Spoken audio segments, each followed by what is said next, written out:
নমস্কার, red sports বাংলায় আবার আপনাদেরকে স্বাগত। কালকে রাত্রিরে 3টে পর্যন্ত প্রায় আমরা ট্রাভেল করছিলাম। 2টো আড়াইটে নাগাদ ফিরে প্রায় 3টে সাড়ে 3টে রাত্রিবেলা আবুধাবি থেকে ফেরার পর আমরা দুজনে নিজেদেরকে এই প্রশ্নটাই করছিলাম যে নাটকটা কি থামবে? 24 ঘন্টা 36 ঘন্টা বাকি, 30 ঘন্টা অ্যাকচুয়ালি ইন্ডিয়া পাকিস্তান খেলায়, নাটকটা কি থামবে? তো সুভায়ন আমায় তখনই বলেছিল যে দেখনি নাজাম সেঠি ভার্সেস মহসিন নাকভি নতুন চালু হয়ে গেছে, তো খেয়াল করিনি তখন। আজ সকালবেলা আমরা দুজনে ডিটেলে আবার দেখলাম মহসিন নাকভি এবং নাজাম সেঠি এবং রামিজ রাজা একটা প্রেস কনফারেন্স করলেন একসাথে।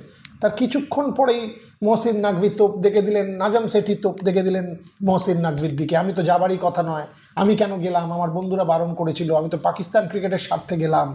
মহসিন নাকভির কারণে পাকিস্তান দেউলিয়া হয়ে যেত, 132 কোটি টাকার লোকসান হয়ে যেত, এশিয়ান ক্রিকেট কাউন্সিল স্যাংশন লাগিয়ে দিত। অদ্ভুত দেশ, অদ্ভুত। কোনো ইউনিটি নেই, কোনো ইউনিটি নেই। আর নিজেদের মধ্যেই এরা ঝামেলা করেই মরলো। যখন ইভেন হাইব্রিড মডেলের প্রপোজাল দিয়েছিল নাজাম সেঠি 2023 এশিয়া কাপের টাইমে, তখনও নাজাম সেঠিকে নিজেরই লোক, নিজেরই কমিটি লোক অনেক কিছু বলেছিল যে তুমি কেন সলিউশন বের করে দিচ্ছ। তো এরা ওয়ার্ল্ড ক্রিকেটের উন্নতি চায় না। আর আজকেও দেখো, আজকেও ঝামেলাটা হবে। কালকে যেহেতু খেলা, আজকেও এরা কিছু না কিছু ঝামেলা করবে ওই আইসিসি মেলের ওখানে। কালকে একটা টেকনিক্যালি ভুল উত্তর ওরা অলরেডি দিয়েছে, যে ম্যাচ আমাদের যে মিডিয়া ম্যানেজার নাইম গিলানি, তার কাছে পিএমও অ্যাক্সেস আছে। অ্যাক্সেস আছে, নিশ্চয়ই আছে, কিন্তু ম্যাচ রেফারিকে রেকর্ড করার পারমিশন বা অথরাইজেশন কারোর কাছে ছিল না।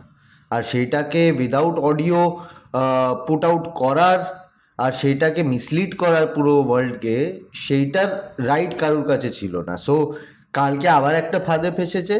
তার উপর থেকে মহসিন নাকভিকে চায় নাজাম সেঠি এরকম এসে পাবলিকে বলছে যে আমাকে তো সবাই বারণ করেছিল, আমি তো তাও গেছি জাস্ট পাকিস্তান নিজের নাম্বার বাড়াচ্ছে এরা, আর কিছুই না।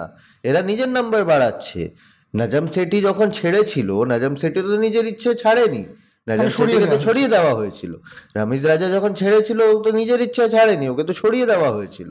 আর মহসিন নাকভি হচ্ছে পলিটিক্যাল লোক। এরা কোনোদিনও দেখতে পারবে না যে যে ক্রিকেটের সাথে রিলেটেড না, সে এসে কি করে ক্রিকেট চালাচ্ছে, আর এরকম ভাবে চালাচ্ছে। সো নাজাম সেঠির যতই, আমি ওকে পার্সোনালি চিনিও না ওনাকে, কিন্তু যাই করেছিল, কিন্তু একটা সলিউশন সেই টাইমে বের করেছিল যে হাইব্রিড মডেল ঠিক আছে, নিজেই প্রপোজ করেছিল আর নিজেই হাইব্রিড মডেলটাকে এগিয়েছিল। কিন্তু মহসিন নাকভি হচ্ছে পলিটিশিয়ান। আর কালকে যে স্টেটমেন্টটা বলেছে রাগের চোটে যদি, ইগোর চোটে যদি ছেড়ে বেরিয়ে যেত, তার মানে মহসিন নাকভি এটা ভাবছিল ওই যে মহসিন নাকভি যে ইন্টারনাল মিনিস্টার, তার ইগো হার্ট হয়েছিল যে পুরো দুনিয়ার সামনে আমার পাকিস্তানকে কিভাবে এরা হেনস্থা করে দিল। তো এটা হচ্ছে ব্যাপার। মানে ভাবা যায়, ধরো যে তাহলে প্রেস কনফারেন্সে এলে তুমি, আসার পরে এখন তুমি বলছো আমি প্রেস কনফারেন্সে মহসিন নাকভির জন্য যাইনি, পাকিস্তান ক্রিকেটের বৃহত্তর স্বার্থে গেছি, তাহলে নিজে আলাদা করতে।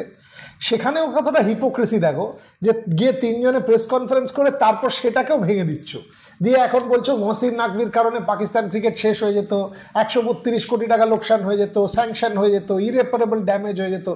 আমায় একটা কথা বলো সুভান, আমাদের দেশে তুমি তো কালকে প্রেস কনফারেন্সে ছিলে, এই যে একটা এমবার্গোর প্রেস কনফারেন্স হয়েছে তাতেও তুমি ছিলে, সূর্য কুমার যাদবের প্রেস কনফারেন্সটাতে তুমি, আমি শুনছিলাম তোমারই ওখানে, একটা বডি ল্যাঙ্গুয়েজটা একটা পিসফুল ছিল, একটা হাসি তামাশা, যতই টেনশন থাকুক।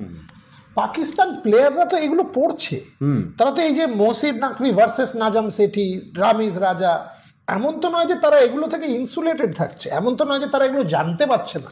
তা যতই আমরা বলি ভাই তুমি দেখো না, সবাই দেখে, সবাই দেখে। তো এইরকম যে তাদের নিজেদের দেশে এইরকম একটা অদ্ভুত ঘটনা ঘটছে, how does one kind of insulate themselves ahead of a big game like this? ওরা যদি রেফ স্পোর্টস এর দিকে নজর লাগিয়ে রাখতে পারে পাকিস্তানের থেকে, তাহলে তো প্রেস কনফারেন্স, সূর্যার প্রেস কনফারেন্স তো দেখবে। আর সূর্যার প্রেস কনফারেন্সে অ্যাটিটিউড যখন ভিডিও পাবলিশ হবে তখন দেখো, মানে কত রিল্যাক্সড বডি ল্যাঙ্গুয়েজ, হাসি মজাক করছে। আমাদের কোয়েশ্চেন কেটে বলছে, একজন জিজ্ঞেস করেছিল ব্যাটে খুব ভালো পারফরমেন্স ছিল পাকিস্তানের এগেনস্টে, আরো অন্য জায়গায় পারফরমেন্স ভালো ছিল। সূর্য আটকালো, আরে দাদা क्या बोल रहे हो, किस जगह परफॉर्मेंस अच्छा था, अच्छा आप बोलिंग की बात कर रहे हो। তার মানে ও সবই বুঝছে, কিন্তু টোন কেটে কেটে আনসার দিচ্ছে। তো বডি ল্যাঙ্গুয়েজ, আমরা ক্রিকেট আমরা জানি আমরা বেটার টিম, এই টিম এখন যা সুপার 4 আছে, এখানে যদি একটা টিম কেউ ভালো ফাইট দিতে পারে সেটা হচ্ছে শ্রীলঙ্কা। ভালো ব্র্যান্ড অফ ক্রিকেট খেলছে, নো ডাউট ভালো ব্র্যান্ড অফ ক্রিকেট খেলছে, বোলিং ব্যাটিং সব দিক থেকে একটা ভালো টিম দাঁড় করিয়েছে জয়সূর্যা, আর মজা হবে। কিন্তু পাকিস্তান এই মানে নিজেদের ক্রিকেট ইমপ্রুভ করার দিকে ফোকাস না করে এরা যে বাইরের পলিটিক্স, আমরা বড় কিভাবে হব, ইন্ডিয়া এত বড় কি করে হয়ে গেল, ইন্ডিয়ার সাথে যে একটা ইনফিরিয়রিটি কমপ্লেক্স এদের পুরো সিস্টেমে এসে গেছে, রুটেড হয়ে গেছে, সেটার থেকে এরা বেরোতে পারছে না। যে সবাই সব জায়গায় ইন্ডিয়া কি করে এগিয়ে যাচ্ছে, এই একটা গিল্ট ট্রিপে এরা মরে যাবে। এরা নিজেদের ক্রিকেটটাকে নষ্ট করে দেবে। আর মানে দেখো, লোকে ওয়েস্ট ইন্ডিজের কথা বলে, কিন্তু পাকিস্তানও ওই দিকেই পৌঁছে গেছে প্রায়।